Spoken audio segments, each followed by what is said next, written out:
oui, le thème du débat c'est la Gay Pride est-elle ringarde? Pour moi la Gay Pride n'est pas ringarde, puisqu'effectivement, année après année, on se rend compte que dans toutes les villes de France, il y a de plus en plus de monde qui vient participer à la Gay Pride.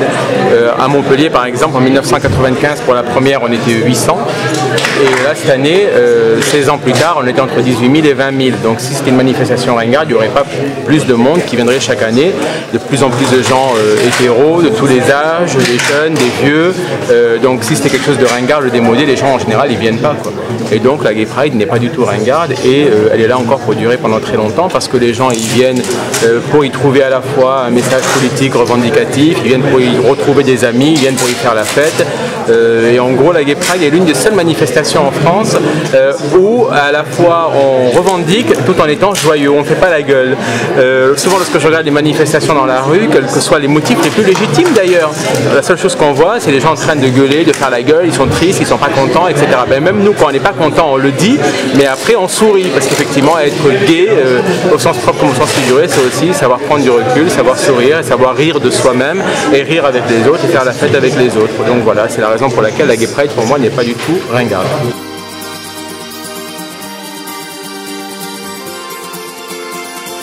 Moi je m'appelle Louis-Georges Jotin, je suis le président du comité IDAO, c'est l'ONG qui coordonne la journée mondiale contre l'homophobie et la transphobie, et j'étais il y a un mois à peine à Moscou où nous avions une marche des fiertés, je crois la plus rapide de l'histoire, 5 minutes chrono.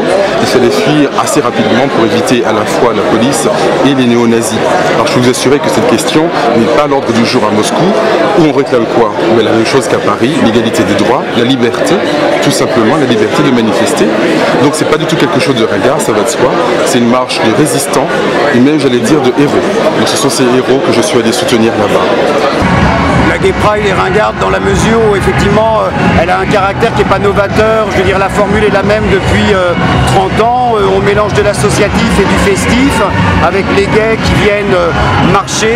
Le parcours par exemple sur Paris est le même depuis des années, mais ça n'a rien de ringard. On ne peut pas créer des choses qui sont nouvelles éternellement. Ça n'est absolument pas ringard. C'est au contraire savoir se forger, se prononcer dans la durée par rapport à un même événement. Et finalement c'est plus dur que de créer chaque fois quelque chose de nouveau. Pour moi évidemment la Lesbian and Gay Pride c'est un symbole et un symbole fort. Et un symbole c'est chargé de l'histoire, de nos histoires, de nos douleurs, de nos cris, de nos morts aussi, de ceux qui se sont battus pour qu'aujourd'hui nous puissions tous être là dans la rue. Donc évidemment qu'elle n'est pas ringarde. Après ce que l'on en fait, peut-être ne sommes-nous pas toujours à la hauteur de cet héritage. Mais en tout cas je crois que non, elle n'est pas ringarde. Il n'y a qu'à regarder cette marche pour le voir. Nous avons encore beaucoup de travail pour nous fédérer, pour rétablir un dialogue entre les associations et les commerces, qui n'est pas toujours facile en France.